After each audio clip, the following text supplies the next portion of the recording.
Pat Tillman is an American hero, rising from humble roots in California to becoming a star athlete at Arizona State and eventually being drafted to the Arizona Cardinals in the National Football League. Pat seemingly had it all. But the events of September 11, 2001 and the ensuing war on terror made him realize how little football meant to the world.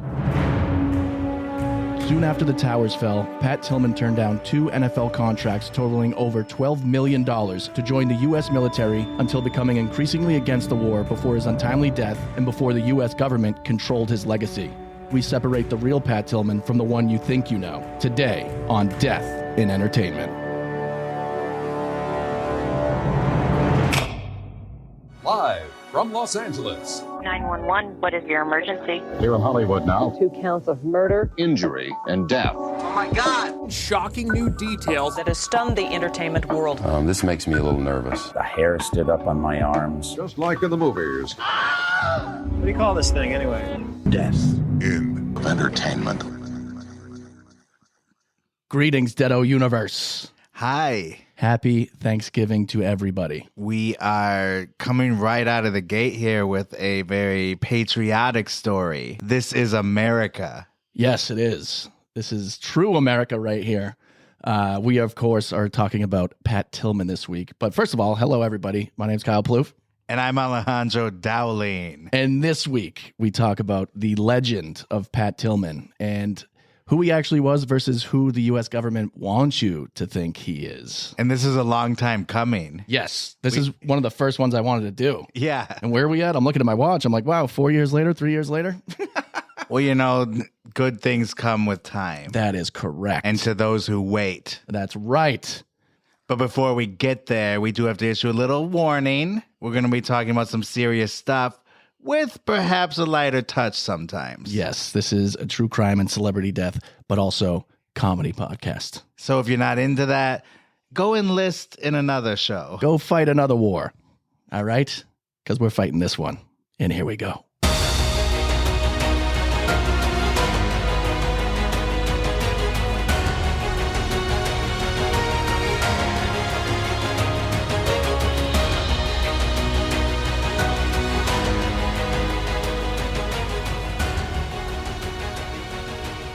Now, before we even start talking about Pat, there's a history of celebrities and athletes actually going to war, which I think is super fascinating because people look at them like, what the hell are you doing? But to them, they want to give back to the country that has given so much to them. And there is a distinction between being unknown going into the war and being a celebrity going into the war. Absolutely. For example, the actor Charles Durning, he was a sniper. Then he did Tootsie, you know what I mean? Yes. Like he didn't walk off with a set of Tootsie and grab a sniper rifle. Right. Well, it pretty much started in World War II, which was obviously 1940s, early 40s. Late 30s, early 40s. Yes. This era saw a lot of actors, musicians, and athletes joining the military. I did not know this. The first one right out the gate, this is a big name. Jimmy Stewart. Right. Yeah. War hero. Oscar-winning actor, enlisted in the U.S. Army, Air Forces, and became a decorated pilot flying bombing missions over Europe. Wow. I had no idea. Take this, Hitler. I got a nuke for you right up your ass. She's an old maid. Clark Gable, which I also didn't know. Hollywood legend, a man that's been accused of having the worst halitosis in Hollywood. Went and served in the U.S. Army Air Forces just as well. And he participated in several aerial combat missions. Wow. Yeah. Yeah, there was a rumor that he had bad breath. Yeah, like the worst. And maybe that's how he killed the enemy combatants. They're releasing the gas! He started talking.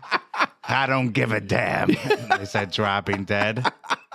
There's another urban legend that he got drunk one night and ran over an extra. But I don't want to denigrate his good name. So Wow. that's an urban legend. No kidding. But thank him for his service. Right? Absolutely. Okay. Joe Louis, heavyweight boxing champion, enlisted in the Army and he actually performed in exhibition matches to boost troop morale while he was in the Army. Wow. How crazy is that? And that's who you want fighting for your country, a heavyweight boxer. Yeah. I imagine it'd be something like Jim Brown and Mars Attack. Yeah. Just beating the shit out of people. Hell yes. Glenn Miller, he was a famous band leader. He joined... The best. He joined... Da, da, da, da, da, da, da, da, da, da. You know him? Of course. Wow. He's got a lot of bangers. Yeah? Oh yeah, like In the Mood. Da da da da da da da da da da da da. The polka, polka, polka? I don't know. Yeah, he entertained the troops, but he tragically disappeared during the war. No. In World War II, yeah. That was it? Yeah, that was it for him. Oh my God. Yeah, so I you're a didn't- big fan and you had no Well- idea. I didn't know that that's how he perished. Glenn Miller, baby. Yeah, he's one of the biggest names from the swing era. Wow. Probably the biggest name. All I know is Brian Seltzer. Oh, please. Him and Benny Goodman. Oh, very nice. So maybe Benny wasn't such a good man Good. if he didn't serve. Yeah. This is close to my heart. Ted Williams, Red Sox Hall of Famer. Yes. He went and fought twice. He just wanted some action. Really? His numbers would be so much better if he didn't miss. He missed like 6 years of pro baseball to go fight in World War II, and then in this next one, the Korean War. Wow. They saw a drastic downtick in celebrities serving for Korea, in Korea, and Elvis Presley is credited as one of them, although there's an asterisk on this one for me. Why? He was drafted during peacetime, shortly after the Korean War, and served his time in Germany.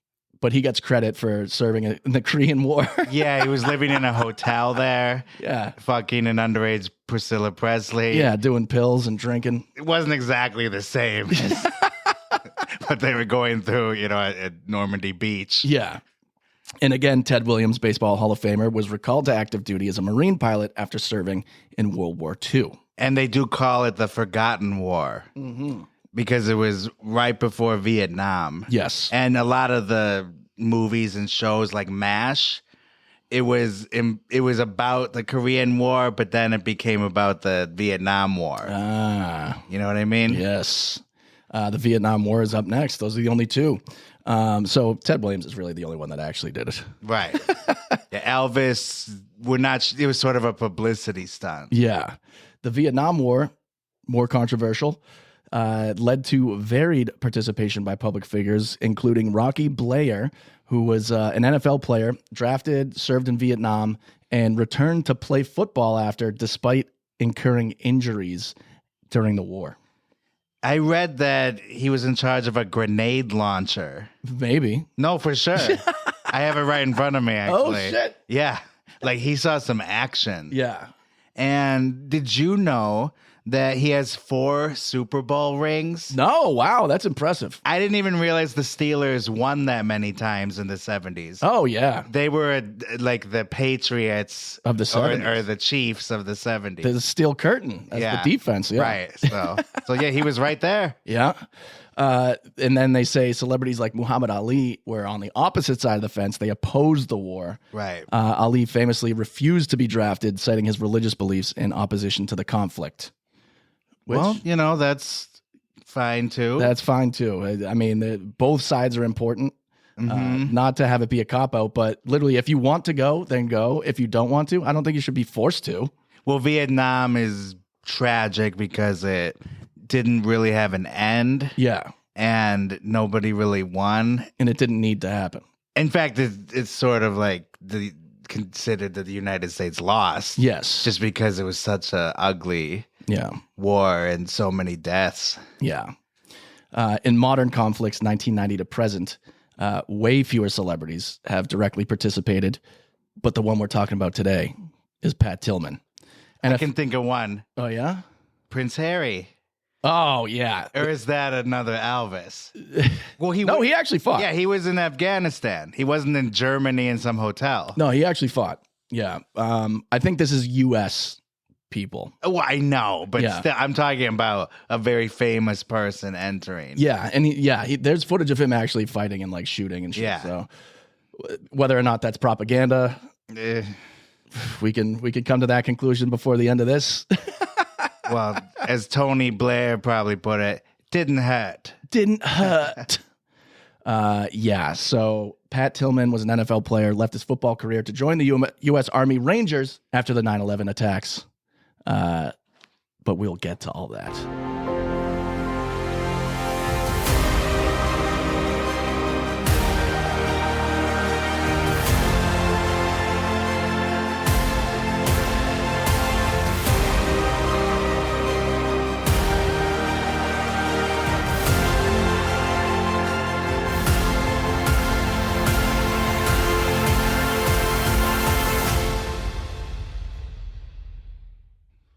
And look who came in to join us, everybody. We've got a very special guest here, Mr. Ben Kissel. It's the ghost of Pat Tillman. Ooh. You guys better not be mean to me today. I'm an American hero, even though I played for the Cardinals. Oh, man. Oh. Wow. Thanks for having me, guys. Of course. Thanks for being here.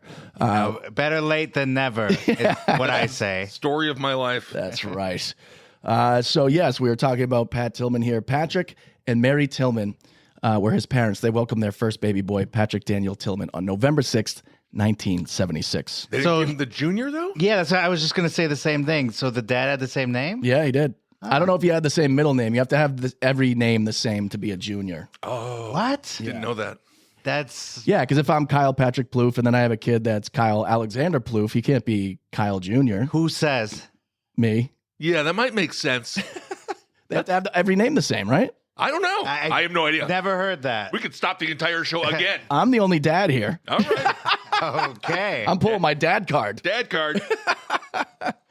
Pat was raised, he had two younger brothers, and they were all around San Jose, California. Okay. So they're West Coast boys, Yeah. blonde hair, yoked, Yep. good looking, smart guys. The American dream. Yes.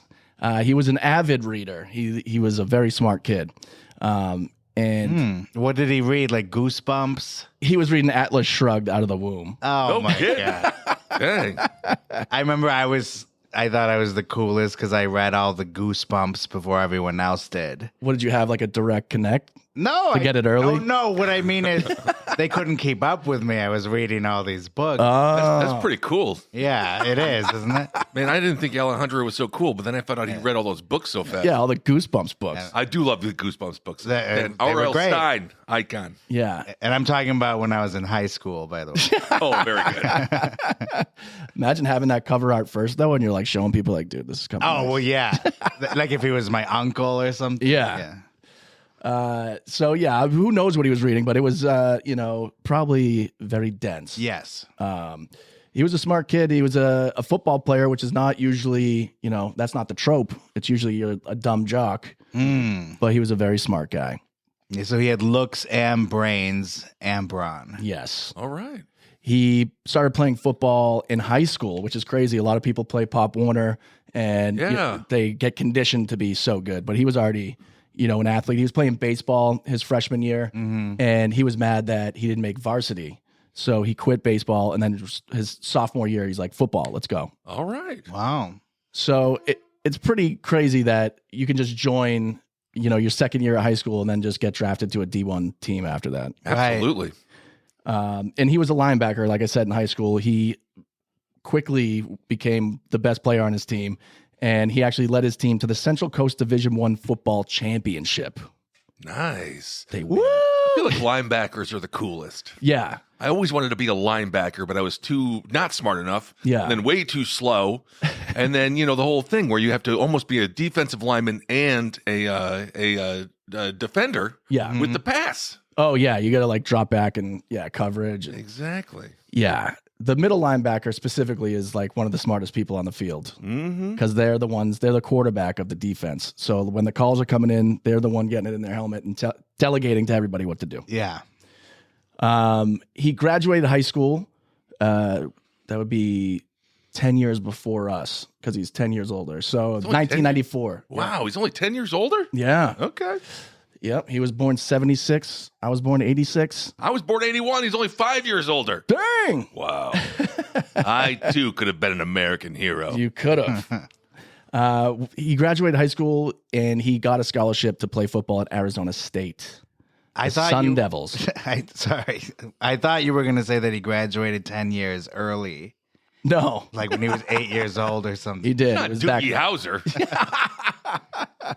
He was a talented athlete, brilliant student, became the Pac-10 Defensive Player of the Year and the Arizona State University MVP in 1997. He also won the Clyde B. Smith Academic Award 2 years in a row. Wow. So Damn. MVP, Player of the Year in the Pac-10. It's a very, very It's competitive. competitive. Absolutely. Yeah. And academic All-American with a 3.8 GPA, I heard. Yeah. Okay. Because you gotta think a lot of these schools, they have a lot of athletes that don't actually show up to class, Right. and they get pushed along because they know they're bringing the money into the school. That's the perk, and people shouldn't complain about it. Yeah. Because are you filling up a stadium on Saturday? No, Right. you're not. So who cares if he doesn't take baking class? And so then in 1998, after a very successful college football career, he was drafted into the NFL. Okay, good. Not the war yet. Not yet, no. Man, he would have done great in Vietnam. Him and Elvis. Yeah. Seriously. Well, that was Korea. Elvis got credit for serving in Korea, even though he was just doing drugs in Germany the whole time. Well, that's still serving, isn't it? Let's not discredit this man's legacy. More like snorting Yeah. drugs. So yeah, 7th round, he was picked up by the Arizona Cardinals, went from linebacker then to safety for the NFL. So, Okay. And that was his idea yeah, because he told the coach, hey, you know, if you make me a safety, I will deliver for you. And so he got a starting position right off the bat. he did. But he was 7th round? 7th round, Okay, so he wasn't obviously not the earliest. right. But you're Pac-10 Defensive Player of the Year. You got to be on somebody's radar before the Yeah. 7th round, I would think. Mm-hmm. So to me, it did seem like he got drafted late. Yeah. But he had, a fruitful NFL career. It's crazy how small the contracts look like now. Because you got rookies coming out there making, 15, 20, $30 million. He made $3 million on a 3-year rookie contract. Okay, so he's making $1 million a year. Yeah. All right. And his signing bonus was like $21,000. Oh, my Wow, God. it is a different time. Yeah. And it's crazy now, too, because like all these rookies get big contracts, but they're also able to make money in college. Right. Was never able to happen before. Totally different. Yeah. The college has just become a minor league, really. They are just rolling in dough. There are kids not going to the NFL because they can make more money in college. Hell yeah. We got some of these quarterbacks with gray hair. Yeah. Some of these guys are 35 years old, Right. playing like the cousin from Napoleon Dynamite, Rico. Or the uncle. Oh, yeah, Uncle Rico. I could throw the football over the mountain. And perhaps in college, the guys are smaller. Yeah. A little. they bit, definitely right? So it's might be a little safer too. Yeah. Yeah, maybe. I mean, I don't know. I'm just throwing it out there. It could be. But, like I said, fruitful career for 3 years. His contract was up. And right before his final year of his contract, which was 2001, football starts in September, the regular season. Mm-hmm. And if you remember, there was a little thing that happened in September 2001. Yep. Yeah. Yep. September 11th, a day that changed everybody's lives, of course. The Cardinals wrote a 20-year anniversary write-up, and that's what I'm reading from now. It says, and while that was an off day that Tuesday, September 11th, 2001, a handful of players were at the Cardinals' Tempe facility getting in a workout. They were the only NFL team not to yet have played a game that season. So I didn't even remember this. The NFL had an odd number of teams in the early 2000s, and a single team had to have a bye on the opening weekend. That's stupid. That is Yeah, horrible. That would It was- suck. Yeah. one of an odd number of teams. Yeah. And then you got to hell play you the whole thinking? season and just get your ass kicked with no week off. Yeah. That was the Arizona Cardinals that year. So they got the opening bye. Their opener, scheduled for September 16th, was to be played at the Washington Redskins. Yet no one, even at an NFL team's facility that morning, was thinking about football. Not Pat Tillman, who ended up sitting for a time watching the wreckage of the World Trade Center on television with a reporter in the media relations area. A football game in Washington that coming weekend seemed pointless during a time when more terrorist attacks felt inevitable. Mm-hmm. I wouldn't be worried about our safety, Tillman said as he watched the screen. My concern would be if it is appropriate. The importance of football ranks 0 compared to what happened. When you compare it, we're worthless. We're actors. Wow. So he A felt little apropos, as people think many of the games are scripted. Yeah. Yeah. Imagine he's like, oh no, I'm just talking about the games. I'll tell you what, the Raiders the other day were about to score the winning field goal. Oh, yeah. And they just happened to do a bad snap and fumble to the Chiefs. Yeah. That's a script. No, I think if the Raiders scripted it that they made a mistake, they would have done it right. That's just how bad they are. Well, the Raiders are always on the wrong side of the script. The Yeah. Tuck rule with Tom Brady and also 2001. Right. So the next day on September 12th, he actually did like a full scale, like it seemed televised interview. Yeah, Damn. it's interesting.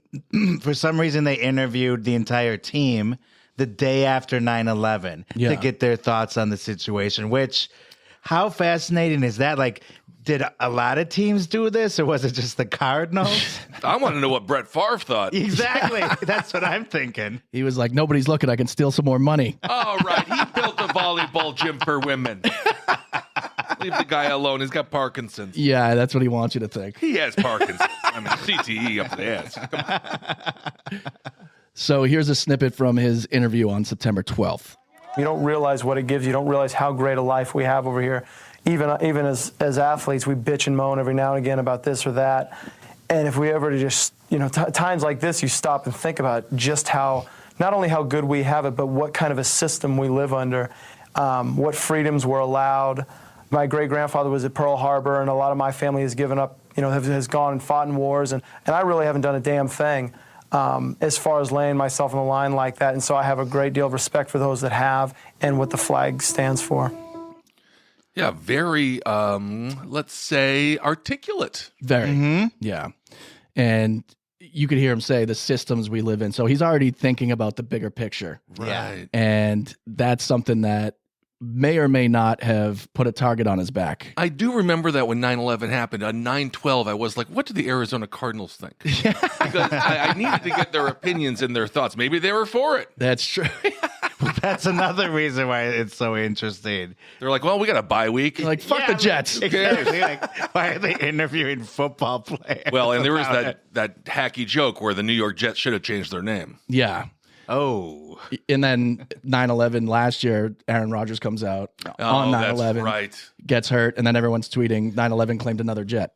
Well, there you go. Classy. Very classy, yeah. Yeah. I think, though, that was just a common sentiment after 9/11. What? We all remember there was a moment like, oh my gosh, can you imagine, if pop culture or the world will ever be the same? It never was. And then, yeah, but within a few weeks, like people forget, like the first Harry Potter movie came out just weeks after 9/11. Well, it didn't cover up for 9/11. Well, what I'm saying No is, one's like, oh, 9/11. When what, Dumbledore?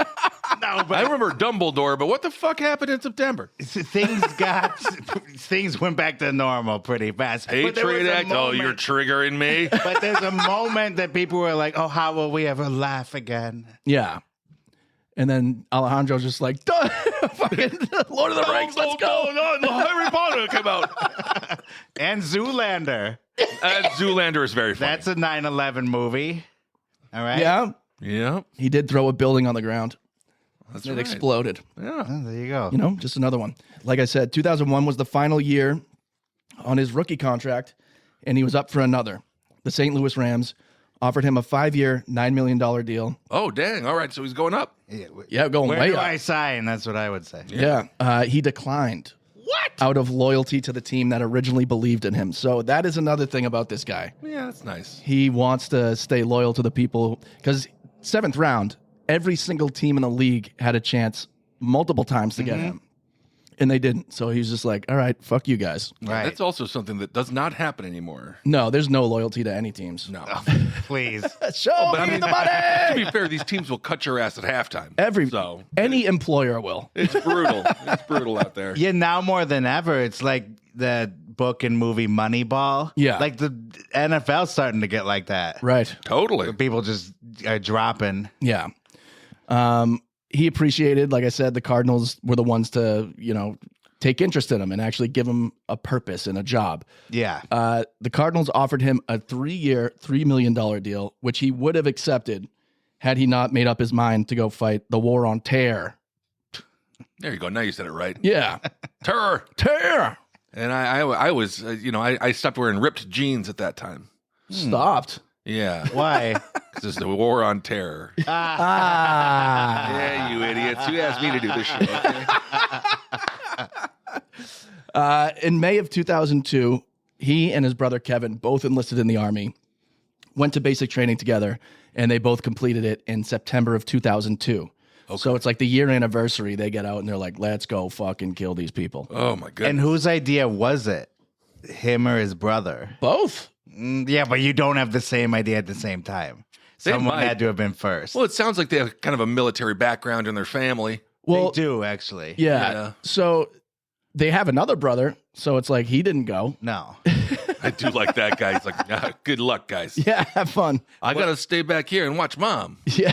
No, and we're going to return to this subject throughout this episode, but the mystery of why he signed up. I was just thinking perhaps maybe the brother was going to enlist. Yeah. And maybe that inspired him. Or he could have inspired his brother. Yeah. Because a lot of people were like, what are you doing? You already have everything. You don't need to go do this. Right. Right. Like, let the poor people go. And his mom said that she had thought that maybe she glamorized the family's history in war, like his grandparents fought in World War II and heard stories through the years. So because they called her on Mother's Day to say that they're both going to war. Oh, what a gift. Yeah, and so she was dead set against it, and she was just like, maybe I told too many stories. Right. Wow. Yeah. Okay. Oh, so she built it up. Yeah. Damn. I mean, that's what you're supposed to do. You don't expect your kids to go fight in a war. No, especially voluntarily. Right. So the brothers both completed the Ranger Assessment and Selection Program in 2002 and were assigned to the 2nd Ranger Battalion in Fort Lewis, Washington. Tillman resided in University Place with his wife, who was also his high school sweetheart. So he just finds people he loves and just holds on to them. Mm-hmm. That's illegal. That's a flag. 10 yards. So his wife was his high school girlfriend. They got married right before he got deployed. So he gets deployed and he participated in the initial invasion of Iraq. Oh, man. I just remember watching that on TV, and the drumbeat to war was so loud and it was so glorified. And then you find out that he didn't even have proper armor or equipment. No. It was trash. Yeah, that was sent out. W. Yeah. Operation Iraqi Freedom, they called it. You know? It's the most ironic name. You guys feeling free? You love it? Are you loving this? We didn't have anything to do with 9/11, right? Okay. Yeah. Yeah, I didn't think I was smarter than the politicians or people in charge, but that was my first thought. Yeah. As a teenager. Yeah. Like, what? I thought it was Afghanistan. Yeah. No, Saudi Arabia. It was the Saudis. They got that sweet, sweet oil. Yeah. Black gold. I remember being so scared after 9/11 because they immediately came out and said, we're going to war. Mm-hmm. And I was like, oh, fuck. I thought we were going to see actual fighting here.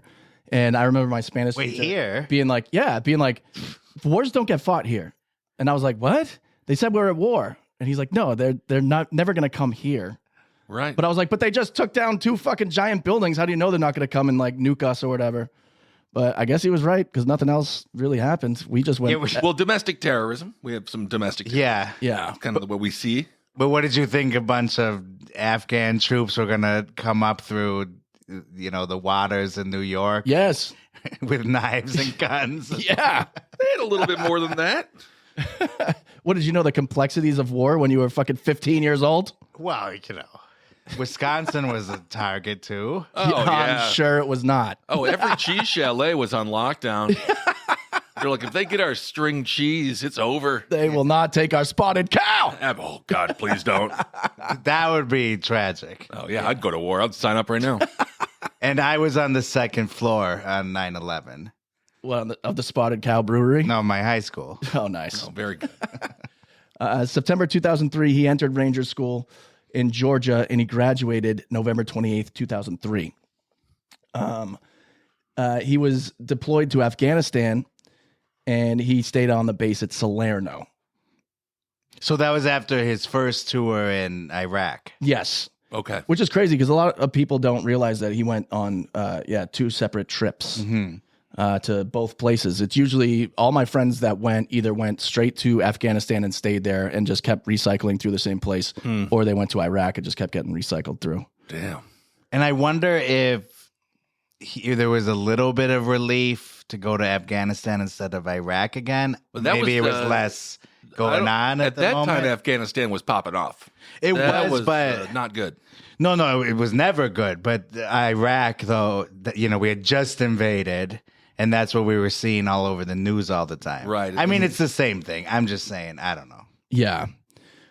There's a lot going on at this time because he's slowly started to get like a little disenfranchised with what's going on because Disillusioned, yeah. yeah, he really believed in what he was hearing, like, fucking gung-ho, let's go America. But then he starts hearing about different things that they may not have been on the up and up. Telling Bin them Laden is a people. CIA op. Yeah. Don't even get me going. No, you get going. The U.S. gave them the weapons. They trained in the Taliban in the 80s. Yes. Or was Bin Laden just set up as the boogeyman? Did he have anything to do with it at all? Ooh. Okay. All right. Or did Cheney want to start that war? I love this. Pump up Halliburton. Right around Thanksgiving, baby. Let's get into it. Well, Hamid Karzai was he was on the board at Halliburton, and then he becomes the president of fucking Afghanistan. Ridiculous. Like, what is going on? Ridiculous. But this is all stuff that Pat Tillman could see, especially from the inside. And he's a smart dude. Very Which smart. technically, and this is not a diss on our great soldiers, but the military isn't looking for like super smart people. No, they They in fact kind of want you to be a little bit more easily brainwashed. Not that they are, right. but oftentimes when they come back, they're like, "What the fuck was that about? Yeah, exactly. What are these politicians doing to us?" Yeah. That happens with the American police as well. There was a big court case when I was in high school where a guy was suing the police because he scored too high on his tests, and they said they didn't want him because he was like too smart. And they think that people who are too smart have too much Empathy, compassion, understanding. yeah, and they don't necessarily need to follow orders. Like they can they have discretion because they can sense things. Well, look at RoboCop. Look what happened with RoboCop. Right? He's a good cop, then half machine. All of a sudden, he's out thinking them. Yeah. He's out flanking them, shooting their dicks off. That would have been a good approach to the war. Shoot their dicks off. Shoot their dicks off. There was an 80s Twilight Zone episode where it takes place in the future and all the kids are getting ready to take this big exam. And so the mom says to her kid, like, "Okay, honey, it'll be okay no matter what happens. I love you." And he's like, "No, Mom, no need to worry. I'm really excited to take the test. I think I'm going to do really well." And then she's like, "Okay, honey." But then the next day, she drops him off to take the test, and then she gets a phone call that he scored very high on it. So then he was going to be killed. Oh, geez. And you can come pick up his clothes, What? Damn, all right. Well, you can keep them. I don't. because they wanted to kill the smart people in this dystopian world. Well, that might be close to what's happening here. Yeah. Could be. The Washington Post reported that just prior to his death, Tillman was telling people in the military and out of the military that the occupation of Iraq and the invasion of both countries was, quote, fucking illegal. Not sustainable, illegal, stupid, Yeah. waste of money, blood, and treasure. Yeah. And that shows just how smart he is, too, because to call it specifically illegal, Yes. like he's thinking, like, this should not be allowed. Yeah. 3 years earlier, Saddam was like, "So we're good friends, right? Right. We all like each other." Yeah. Because there's, lousy but legal. But when you're saying illegal, you're also saying like completely unethical as well. Oh, yeah. He also had heard about the kidnapping of Jessica Lynch. Ooh. And that has not been known to be on the up and up when it comes to the retelling of the actual story. Yeah, you mentioned this at Thanksgiving. I forgot about this. So what was that story? It was crazy because I remember hearing her name all the time, and I had to get refreshed on it. I was just thinking of the chick that tortured all the people in Gitmo pointing at their ding dong. Been like, hey, but I don't think her name was Jessica Lynch. No, that was a different girl. Jessica Lynch is a hero. Jessica Lynch. That other girl was, Well, she was just posing so funny, but then the person was being tortured. Yeah. Yeah, I didn't think that was funny at all. The other girl was funny, but not a hero. Yeah. Right. So Jessica Lynch, it was reported she was in like a envoy, and they got hit by the enemy. They did get hit by a mortar. There were two or three other girls in the same vehicle that she was in. She survived. One other girl survived. The other two are dead. It was reported that she, tried to hold them off by shooting and was just overcome because she was by herself. It turns out that she tried to shoot them, but her weapon jammed, and all she did was cry and beg for them not to kill her. Oh, well, that works too. Which doesn't make for a good American, like, we got him story. No. So she was taken by them, and there was this whole filmed, like they said it was like a scripted film, that she was at a hospital. It was actually Saddam Hussein General Hospital, which I assume every hospital is called that in Iraq. But she was actually being treated for her injuries by doctors and like being kept alive. And the story was that she was being tortured in this hospital and we needed to go save her now. Oh. And that the hospital was overtaken by, terrorists. Yeah, that's another thing we were talking about the other day. The idea that, is this an evil hospital? Or is it just like a normal horror movie. normal Iraqi hospital? And I think it was a normal Iraqi hospital. Well, Iraq was a very well-developed nation. Yeah. They did have good hospitals. Evil Hospital has to become a feature film. Art the Clown can be the doctor. Yeah. Well, because that's what we all believed if you were following the Jessica Lynch story at all at the time, that she was kidnapped and being tortured. And it's all filmed. It's fascinating if anybody wants to go look it up. I'd play it here, but it's literally just people yelling and shooting, and that's not good for radio. Right. But, literally, it's them overtaking this hospital. They have, people landing on the roof and like jumping in windows. They have people on the ground showing up, and they have the tanks out front. There's firefights going on, but you've never seen them actually engaging with people who were supposedly trying to kill the U.S. troops. I think they went in there and fucked people up who probably didn't deserve it. All right. Yeah. Very possible. They took her, brought her home, and gave her a hero's welcome. Well, and there's confirmation from soldiers that the rescue was delayed until they could get the cameras ready. Yes. Like she's still alive today. Yeah. Okay. She's a 5th or 6th grade teacher now, but she has gone to Congress multiple times to be like, I do not appreciate how you guys built up my story and tried to turn me into a legend. She's like, because there are people who are actual legends that died that day. Right. And it's crazy. She was a private first class, which is like the lowest you could possibly be besides private. And it's just crazy to me that they did manufacture this whole story. Oh, yeah. Awarded her every... for the lowest possible rank. Honor. So much propaganda at that time. Yeah. And it shows her character, and we'll find out later on about the Tillman family, but that she says, you know what, the reality is I'm not the hero you think I am. Right. Even though I think she was very heroic. Absolutely. But it's like, think about that. Like, how many people chase clout? I mean, absolutely. I would be like, guys, more. Just come on. It was tough. Yeah. It was tough. I only had to kill 6 or 7, but the 9th guy got me. Yeah. Steve Rannazzisi's going, what's the problem? Oh, my God. That's a deep cut. Oh, so yeah. So he's, annoyed about hearing this Jessica Lynch story. He knew what happened for real. Mm-hmm. So he's whispering to people about, or maybe he's not even whispering. And I think that's what some people in the military got upset with him because they were like, well, then why the fuck are we here if we're the bad guys? And he's well aware that he could be used as a propaganda tool. He was being used. Yes. Yeah, and before he died, he was well aware of that because, for instance, Donald Rumsfeld, who was Secretary of Defense, Played by Steve Carell in Vice. Oh, yeah. He's so funny. That war criminal's kind of cute, though. He's kind of funny, though. Yeah. and he sent him a personal letter thanking him for his enlistment, and he urged other generals and people in the military to keep an eye on him. That's because he was a Raiders fan. He just didn't want the Cardinals to do well. He's like, yeah, stand right there. Mm-hmm. Now we can get Tom Brady to enlist. Got lasers all over him. Oh, is Brady even playing yet? Probably not. He was, yeah. Was he? Okay. 2000. Wasn't that his first like coming out party? Yeah. It was his second year playing. Like 2001? Yeah.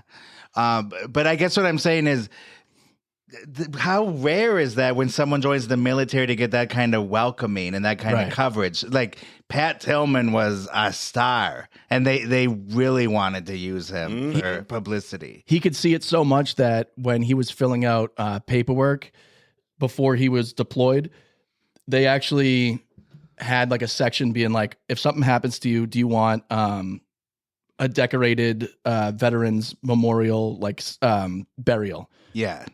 He said no. So when he actually died, the family was being told that, it was his wish to have like a decorated memorial, but he snuck the papers out. He sent them home. And he sent copies so that his family knew his wishes because he knew he was going to be propagandized. Mm-hmm. And so that's what makes this all so crazy. So on April 22nd, 2004, he and his brother were in the same convoy. And there's a whole bunch of people. There was a vehicle that broke down. So they had to hire a local guy to tow one of the vehicles back to base. Yeah. Say what you want about the invasion. It's been great for the towing company and the towing business. Good day to be a wrecker. Yep. Yeah. Con's towing has never been better. The task rabbits over there stay busy. Yeah. And I want to add that the name of their platoon, it's named after a 1996 flop starring Chris Farley. Oh, yeah? Black Sheep. Oh! Is that right? Well, it's called Black Sheep, but I don't know why they call it that. That's great. I like that movie. People didn't like that. Vote for Donnelly. Vote for Donnelly. I like that movie. On. It's a good movie. It came too close after Tommy Boy, which is like legendary. That's why it's not nearly as good. Gary Busey is in it. Yeah, that's true. You know, you got politics. Everything's in that movie. All right, you're kind of swaying me now. And I love the part where he goes, "Kill Whitey." Yeah, that's funny too. Holy shit. Okay, so Black Sheep platoon with his brother. Pat is at the front, and there's like a bunch of different vehicles. There's one that's in this little valley, and there's one on top of the valley to cover their asses in case anything happens. Mm-hmm. And as they're going, the ones on top get a little bit ahead to see if there's anybody, up there. And as they're going further ahead than them, they hear like mortar fire. There's some sort of gunfight going on. So they come back, and the people that are down in the valley, it's during like dusk, so they can't really see, like the actual sun has gone down. So they're in a shadow. Okay. And they're trying to fight their way to see out of it. And they see all these vehicles coming back, and they think those are the ones that started firing. Okay. So they all just start shooting up at the people who were actually their cover. Oh, man. So they are fighting. The U.S. is fighting the U.S. They should do what they do in Call of Duty and make their names blue above their heads. So exactly. And then also, if you do shoot the blue guys, your bullets don't do anything. Yeah. This is real. It's real. Yeah. It's different than Call of Duty. And so, the part that really boggles my mind about this mission is that I guess these convoys are also called serials. So the first serial sets out to the village through the canyon to see what's going on. The second one stays behind, like you said. yeah. And then the first serial, they all hear this commotion, supposedly. And that's when the Pat Tillman's serial, who went through the mountains first, like you said, got into position to cover them, help them out. They're mistaken for enemies. Well, if they had walkie-talkies, Exactly. that worked. I'm like, how are they not in constant communication? It's like the idiot plot. This would completely have been avoided. Like, Yeah. Oh no, it's us up here. Done. Yes, exactly. So when you're you don't want to be shot or you're giving up, you don't want to engage, you're supposed to like do this. And that's what Pat was doing. He was screaming, being like, hey, but they were being shot For at. those that didn't see, Kyle was waving his hands above his head. That's true, yeah. Radio, here we go. Hear the wind. Yeah. So he's the one being like, I'm Pat Tillman. Like, don't fucking shoot. Quote, I'm fucking Pat Tillman. Yes. He kept repeating that. I'm fucking Pat Tillman. Lucky gal. Well, maybe that was the guy behind him saying that. Yeah. So they were under fire for 14 straight minutes. Wow. That is so long to be shot at. Yeah, it's way longer than I would like. Way longer. And unsettling to know that it's your friends. Yeah. Like they knew that it was the second serial. Yeah. Oh, So Pat ended up being shot 3 times in the head. damn. And passed away. And then so they had to kind of stop. Obviously, the convoy in the back, that is where his brother is. So he's trying to see what's going on, and he can see them dragging like a sled down the hill. And he didn't even realize then that was his brother being taken down Wow. after he was shot by his own people. And he For all the billions of dollars they wasted on that war, they couldn't get him walkie-talkies. Yeah. no, this is insane the way this happened because they were ordered to do this. Like when the Humvee broke down, they're ordered to tow it. You know, the first serial was ordered to go to that village on the other side. Yeah. Like all of it is stupid. Right. It just set them up for failure. Yeah. He also threw a smoke grenade to get their attention. That too. So he was doing everything he possibly could, and it just didn't work. And there was another guy killed. Yeah, there was the local. Like a translator or Yeah, guide? he was a guy named Syed Farhad. Yeah. He was an Afghani allied soldier. Yeah. And he did he just come out of nowhere to join them? To No. help cover? No, because they had their own army that hated the Taliban. They So he wanted was them- with them the whole time? Yes. Okay. So when we went there, we found a bunch of who we assumed to be the good guys that didn't want the Taliban to take over, and we trained them to be like us. But we were training them for so long, people were like, okay, are they trained yet? Can we leave now? And they were like, oh, no, we're going to be training them forever. Right. And in a really sick way, the second serial that's shooting at them, they see this Afghani. So they're just like, oh, yeah, like blow his head off. He was the first guy to get killed. Right. They put probably 100 bullets in him. Jesus. So brutal. But then word gets back to the U.S. about, hey, we got a little problem over here. Our most famous soldier just got wrecked by his own people. And now we got to kind of do the old cover up. Yep. Yeah. So they told everybody he bravely stormed up a hill and was fighting the enemy and was overcome by their gunfire. And it was all bullshit. All bullshit and exactly what he didn't want to have happen. Yes. And do we want to play that clip from the Tillman story? Yes. So in this clip, there's 3 people talking. Brian O'Neill, one of his platoon mates, and then Pat's dad talks about what he heard too. And then the third one to talk is Russell Bayer, another one of his platoon mates. Yeah. The first guy that's talking is Brian O'Neill, and he's saying that in 2006 they did a recreation of what happened that day and how Pat got killed. Members of the military went and filmed it and said, okay, we were here, this is what happened. And so then this guy, Brian O'Neill, who was there next to Pat Tillman, is saying that was all bullshit. Here's what really happened. All right. Today was the first day I've ever actually seen this PowerPoint.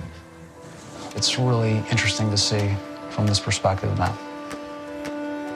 I don't find this video accurate because it depicts on his account that they were moving continuously through the valley where they were driving. In actuality, from my memory, I remember them stopping and firing on 2 occasions.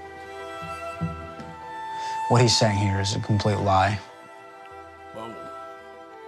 The driver took them from about 100 yards away over to a better location to kill them. Now they're about 40 yards away.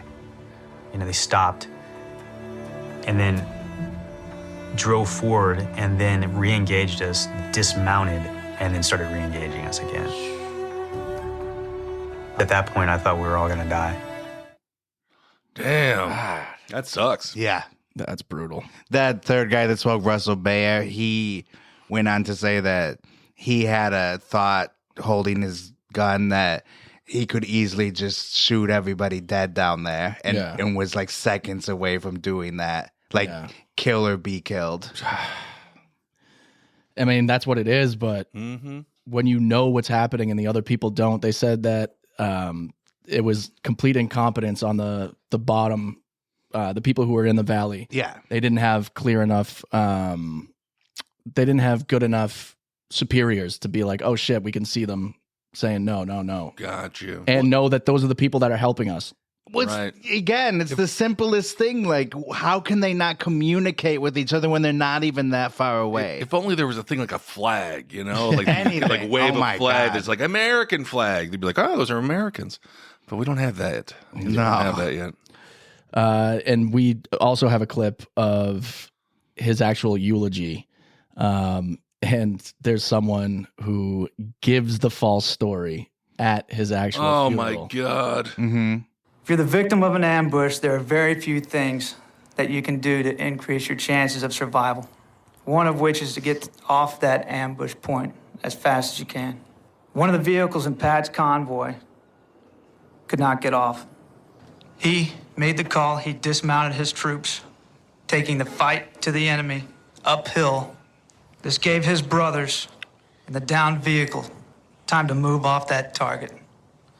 He directly saved their lives with that move. But aren't we our own enemy? In this situation, yes. You know? And this funeral was a big event. John McCain was there and spoke. Maria Shriver, for some reason. Yeah. Why? I don't know. I'm a Kennedy. She talks like RFK Jr. I'm a Kennedy. She's very sharp looking. She's very sharp. Edgy. Yeah.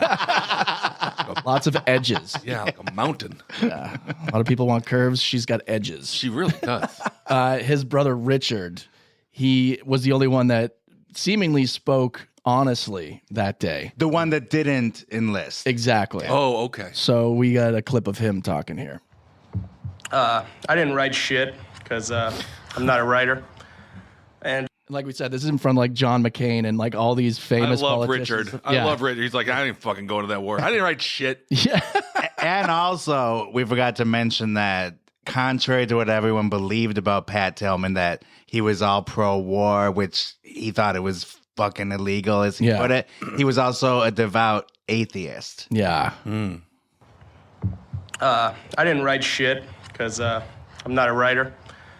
And I just want to say there's a lot of people here, thanks. It was really amazing to be his little baby brother. Yeah, I'm not just gonna sit up here and break down on you, but thanks for coming. Pat's a fucking champion, and always will be. Just make no mistake, he'd want me to say this. He's not with God, he's fucking dead. He's not religious, so thanks for your thoughts, but he's fucking dead. Oof. Wow, that's brutal. So sad. Yeah. It's very sad. Yeah. I mean, when you see that, he's in like a white t-shirt, just up there, kind of. He's drinking a beer while he's giving this. I mean, honestly, that's. Yeah. I do have a little brother. Right? So you can do that. Yeah. It's a good. I mean, I'm not going to die in war. I don't think. Maybe. It's not too late, but No, it's not too late. We have one like every 3 years. Yeah, exactly. But he was doing that in tribute to his brother, who also loved drinking beers. Right. Oh, man. So Exactly. he gave him like a toast. Yeah. So they also unveiled like a statue that they created for Pat, and he was like all smiley and everything.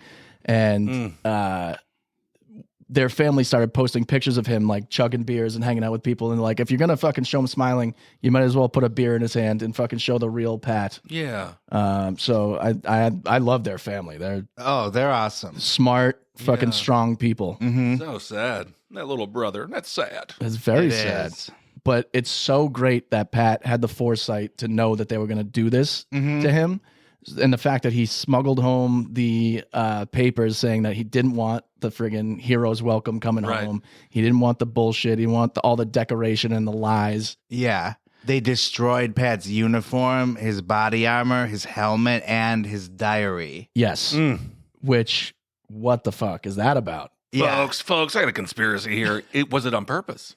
Did they kill Pat on purpose for propaganda? Well, that's one of the theories. Actually, that we have a clip that we'll listen to. Well, we could do it right now if you want. Yeah. The mom believed that for many years. Yes. Okay. Before we get to that, though, the only reason this came out is because so many people were involved in the truth. Like, soldiers are going to come home and eventually talk. Yeah. So you can't keep this lie going forever. But at first they really tried, like Russell Bayer, who we heard earlier, one of his platoon mates who was near him when he died.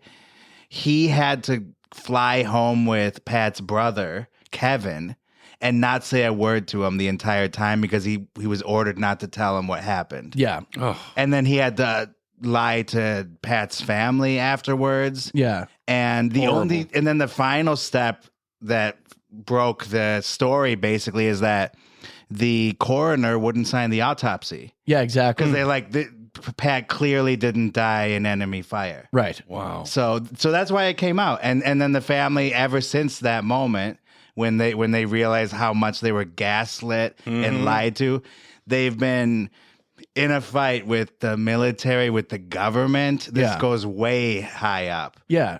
Absolutely. It goes to the highest level. It really George does. Bush and Donald Rumsfeld knew about this. Oh, for sure. But it so goes to the top because for a minute there, it was a great propaganda tool. It was. Because Bush was right there on the TV going, Pat Tillman died a hero. Yeah. And you saw the funeral like it was a big event. So they would have gone with this forever if not for, the truth always seems to come out. Yeah. I heard about his death at N Head Ranch.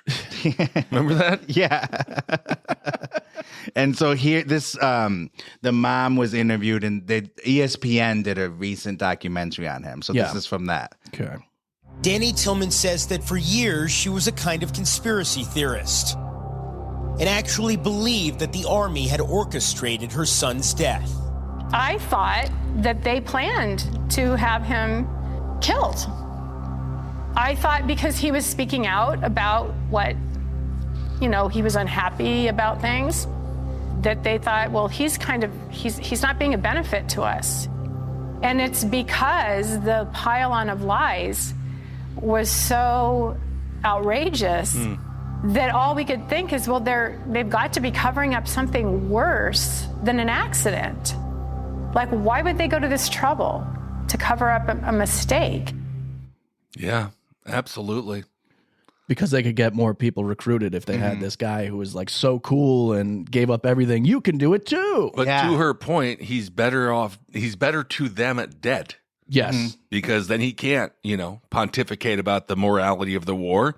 Now he's just a dead hero. Yes. So true, because he was not quiet about calling it illegal. Right. So, why not? He's better to us dead, they're thinking. Yeah. So Mrs. Tillman, like she said, she believed that this was like a grand conspiracy, that they killed her son on purpose.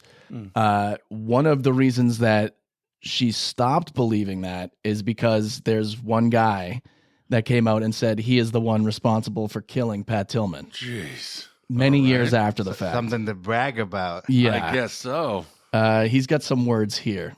Stephen Elliott is his name. In the fading light, a sergeant in the second convoy misidentified Farhad as the enemy and shot at him.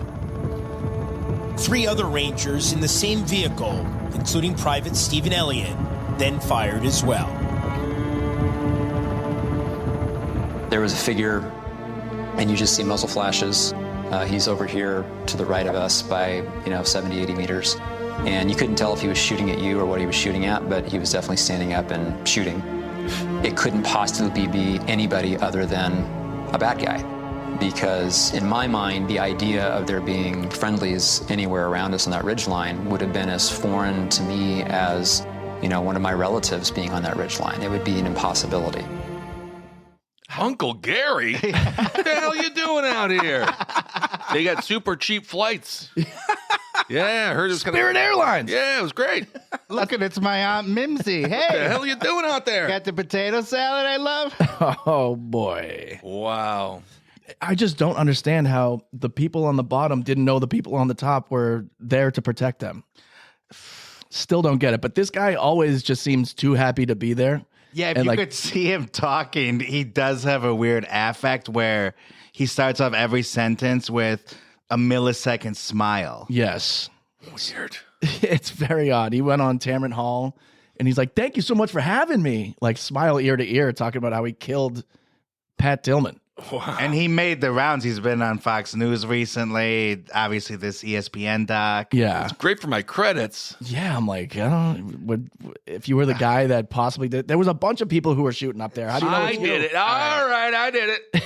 Come on now. Give me my flowers. To be fair, later in the documentary, he does say he's suffered quite a bit from this. Well, I'm sure all those guys have, but to come out and make the rounds, being like, I'm the, you know, I'm the guy. Yeah, I am the guy. like why is he so excited to let us know? Yeah, it's Yeah. a little. Don't know how that plays. Something's a little weird. With And that. who would admit to that? Yeah, exactly. Publicly and all the time on interviews.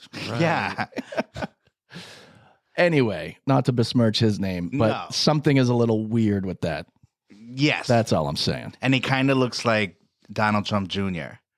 A little bit, yeah. That Super tall. Oh no, Donald Trump Jr. Yeah. He looks like Weird Donald Trump Jr. Jr. Yeah. he does. looking- Yeah. Weird looking dude. Yeah. So yeah, this all has been a major. I was talking to someone recently saying it was a theory that it was a cover up. It is not a theory that it was a cover up. It is actually confirmed Oh yes. that people were told not to talk about it. Like you said, there was someone next to his brother who went an entire flight internationally that wasn't able to talk to him about what he knew. And the NFL was also complicit because I remember his number was 42, right? Was it 42? I remember them coming out with a big flag, and Pat Tillman, I believe his name is in the stadium. Yeah. You know, there was a whole It was thing. 42 at Arizona State, 40 for the Cardinals. And they had a huge celebration for him. And I Yeah. mean, not that they shouldn't have, Right. but it was definitely under the guise that he was and he is a hero in his own way, but Yeah. with that story. Yeah, both teams retired his number, Arizona State Sun Devils and Arizona Cardinals. So 40 and 42 will not be used, which is great. Yeah. But during that time, the family was like on the field doing these big celebrations. And in their head, they were like, why the fuck are we here? And why are we not figuring out what actually happened? Yeah, this sucks. Yeah. I'd much rather have Pat. Yeah, they were put in the weird position of being part of that propaganda machine just Right. by having to show up at these events at the time. Knowing that's exactly what he didn't want. Exactly. Brutal. It's awful. Yeah. During this Congress meeting, it was like a full committee hearing.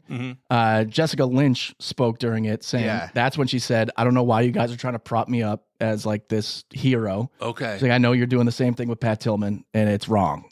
Yeah. And this was the culmination of years of searching for the truth because a guy named Colonel Ralph Kozlarek, he was the lead military investigator on the case. He was telling the family to move on. And privately in a recorded conversation, he was making fun of them for being atheists. My and said God. that's probably why they don't want him to be lionized as a hero. Jeez. And so the dad is all pissed off, and he wrote an angry letter to military officials citing every single lie because they requested all the government documents and spent years going through it with a fine-tooth comb. Yeah. So he sent them a letter saying these are all the lies they were told, and then ended the letter with a sincere fuck you. Oh, good. And then the military considered this a formal accusation of criminal misconduct. And so then that's what instigated the investigation by the Inspector General's office, Yes. which was an 18-month inquiry. Yeah. Into the military or into the Tillmans? No, into the incident. Okay. Yeah. And so then the result of that was Lieutenant General Philip Kensinger.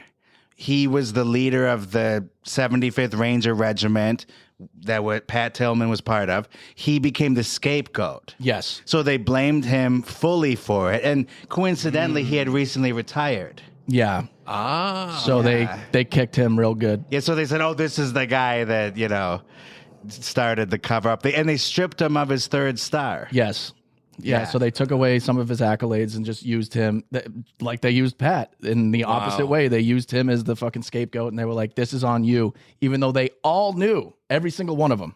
Yeah, and so this is all building up now, and the right before this congressional hearing, or I won't, let me re-say that. So before this congressional hearing, one of the interesting things that happened is an AP reporter received a copy of a P4 memo, it's called, that went to the highest generals, sent by General Stanley McChrystal. Oh, yeah, I remember him. And so this was sent right after Pat died and before he was awarded the Silver Star. Yeah. Which you get the Silver Star if you die fighting enemy combatants, specifically. Okay. So before he's awarded that, General McChrystal sends basically a warning to everyone in this memo, all the generals and high-ups in the military, saying, it might have been friendly fire, actually. Yeah, and I'm sending you this in case it becomes public knowledge. Yeah, so now we got the dad's letter, we got the family just not shutting up publicly, and now we got this reporter that got a copy of this memo that went out, and that all led to in April 2007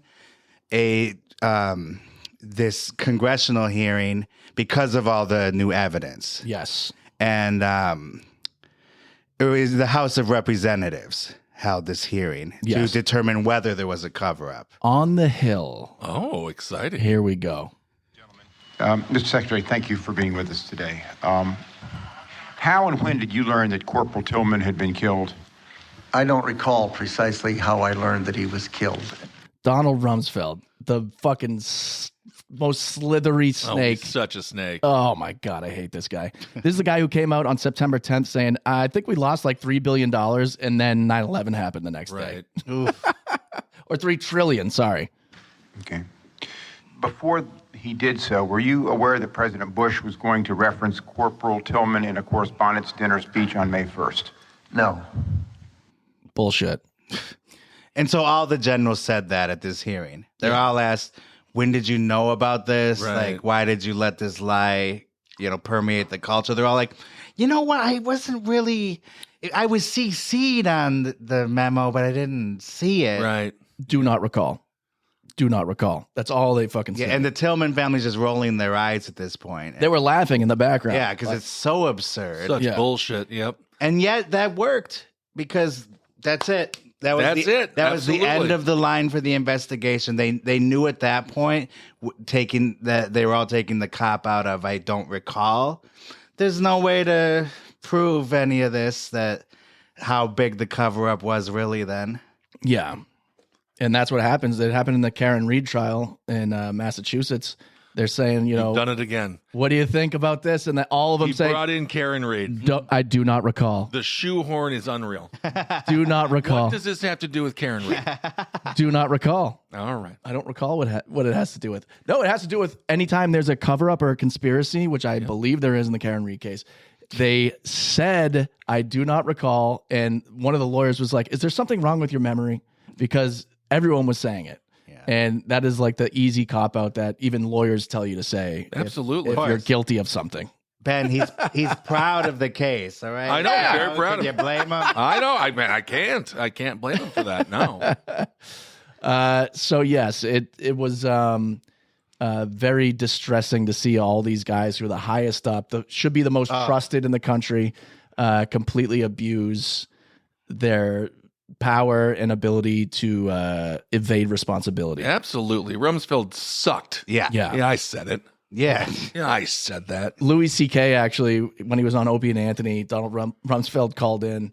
And he called in? Yeah, and he was like, "Are you a lizard person?" And like just kept. I think he would be smarter if he was a lizard person. He'd be better. He'd have more humanity if he was a lizard person. Rumsfeld wouldn't answer the question, so he kept asking over and over. That's hilarious. It's fucking hilarious. And then Rumsfeld eventually was like, "I'm sorry, I brought it up," when he's not the one that brought it up. Anyway, I think it's incredible that the family sat through that, and they got it to that point.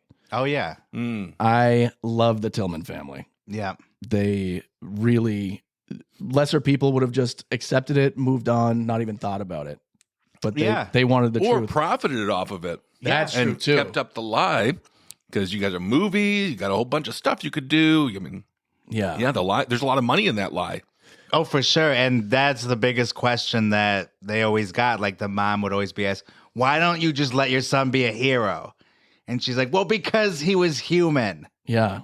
Like, I want people to know the real Pat Tillman. He had flaws too. Yeah. And he's more than just the headline. Yeah, exactly. Mm-hmm. So that's what the family wanted to do, was separate the Tillman that you thought you knew from the real one. Yeah. And that brings us to Final Thoughts. I would say you can't trust the government. The Iraq War was an absolute atrocious American adventure that never should have happened, along with the Afghanistan War and Pat Tillman. He did what he thought was right, and it ended up being totally wrong. Yeah. It's very sad. It's brutal because I know a lot of people who went into the military at this time, and they became very disenfranchised very quickly, and they realized that what they were told is not why they were there.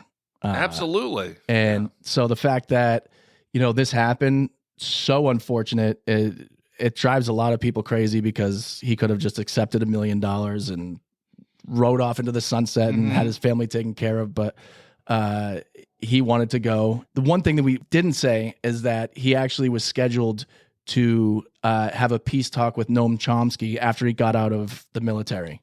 Wow. So he was going to have a televised talk talking about how fucked up everything was. Oh. And my final thought is, did that put a target on his back? Maybe. We don't know. We don't know. And that Hannity and Combs clip we watched where they're debating, some stuff had come out, and then Sean Hannity's like, oh, we're supposed to believe he was going to vote for John Kerry. Oh, yeah. Yeah, and Ann Coulter is the one being like, he would never. Exactly, because that's what everyone believed about Pat Tillman. Yeah. That he must be this Republican. Right-wing hero. Yeah, exactly. Christian. Like, he'd have to be, right? He was just a smart atheist that wanted to do the right thing.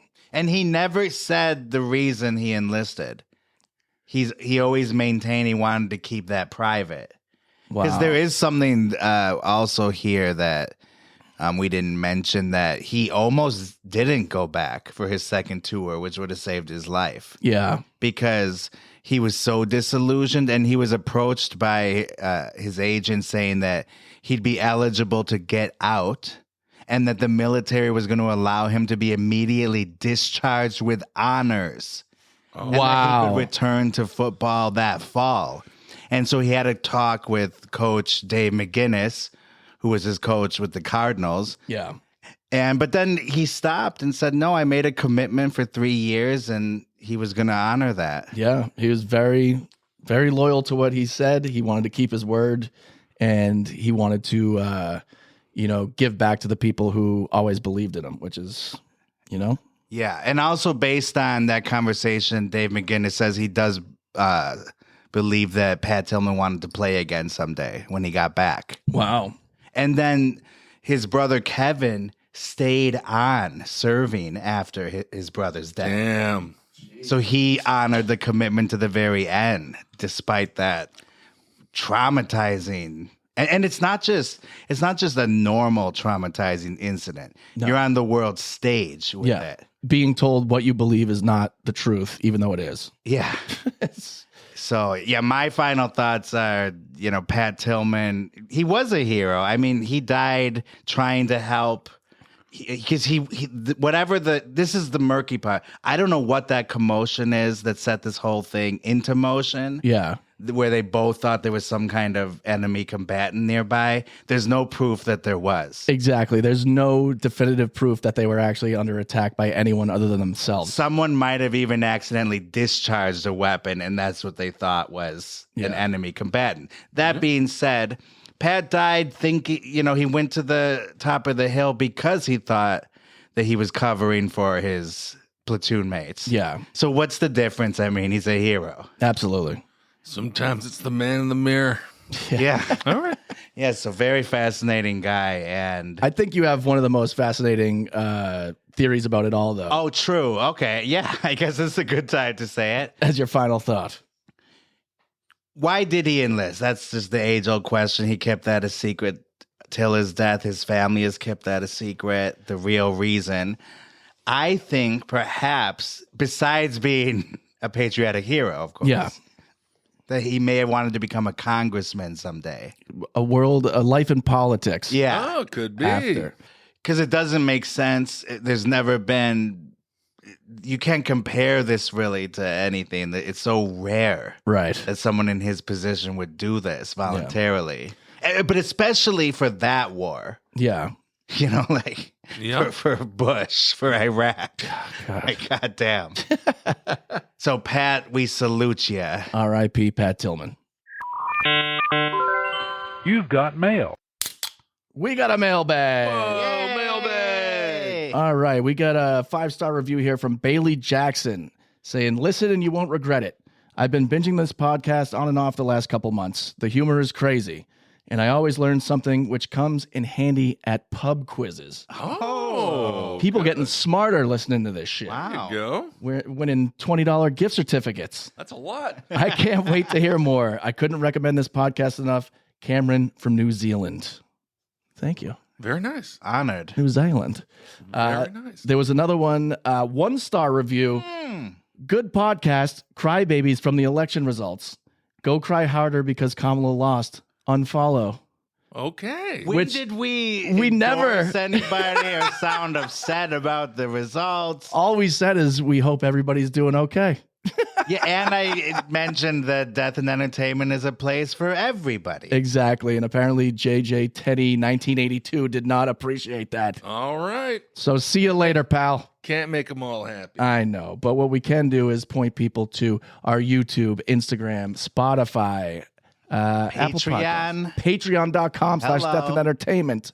You can see our newest podcast on Rust coming soon. Yeah. What else?